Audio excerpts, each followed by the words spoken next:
بسم الله الرحمن الرحيم. صباح الخير يا جميع. احنا برضو في احد الزيارات في مناطق ابن بيتك. هنلفت نظركم لحاجه سريعه في التفاح.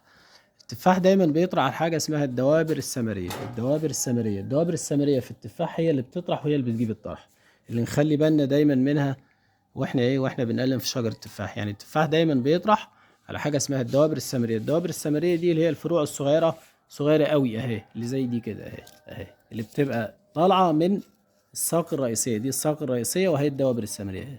خلاص، دي اللي بتديك الايه، التزهير. دي ما تقربش منها في التقليم خالص خالص نهائي اهي. كل دي اهي، دي دبره ثمريه، لو ما اديتكش السنه دي هتديك السنه الجايه. دي اللي لسه هتطلع اهي صغيره، دي برضو دبرة سمرية اهي. تعالى هنا، دي دبرة سمرية هي لسه متكونة اهي. دي دبرة سمرية، دي اللي هتطلع عندك السنة الجاية.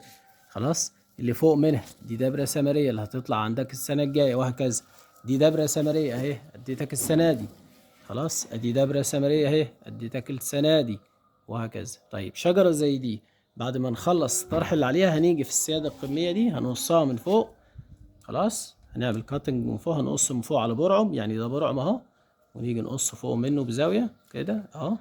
خلاص، ونطهر بعدها على طول كرومات نحاس، كبريتات نحاس، هيدروكسيد نحاس، او المطهرات الخاصة باليسر الخدمات الزراعية، بتبقى مجموعة فيها كل المذكور السابق ده. ونحافظ ان احنا ما نقربش خالص على الدوابر الثمرية دي، ان هي اللي بتشيل الطرح. طيب التفاح الفترة الأخيرة في مصر بيصاب بحاجة اسمها اللفحة النارية.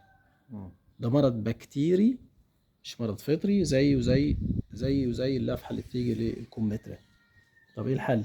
لازم يكون عندي مضاد بكتيري. المادة بتاعته اللي هي الستريبتومايسين، اللي بعض الإخوة بيجيبوها للكلاب وللقطط لبعض الأمراض. يعني شجر التفاح الفترة الأخيرة بيصاب بحاجة اسمها اللفحة النارية. تلاقي الفروع عندك بتنشف، تلاقي الفروع من الأطراف بتنشف، وتقصها تنشف تاني، وتقصها تنشف تاني، لأن البكتيريا بتبقى في اللحاء الداخلي للنبات. طيب علاجها بالستريبتومايسين. طيب فرع زي ده يتحول من ان هو دبره، يعني دي دبره اهي اللي بتشيل الطرح اللي هي الصغيره دي. الفرع ده اهو خلاص يتحول من دبره ثمريه الى نمو خضري. ده لو جاب طرح عندي بيجيبه في السياده القميه زي ده كده اهو مثلا. خلاص، وبيبقى الطرح ضعيف. طب ايه الحل؟ الحل ان انا اجي هنا اهو، الفرع اللي يتحول معايا من نمو ثمري او من دبره ثمريه لفرع خضري مش هيديني انتاج. نعمل ايه بقى؟ نيجي ادي اهو من تحت اهو، ادي برعم، ادي اتنين، اجي على التالت ده واقص فوق منه هنا بزاويه كده. انا حولتها من نمو خضري، هتبقى معايا السنه اللي جايه ان شاء الله برضو دبره ثمريه. كده انت بتعرف تزود انتاجك في اشجار التفاح. ونخلي بالنا دايما من ايه؟ من لفحة النارية او لفحة الازهار الخاصة باشجار التفاح.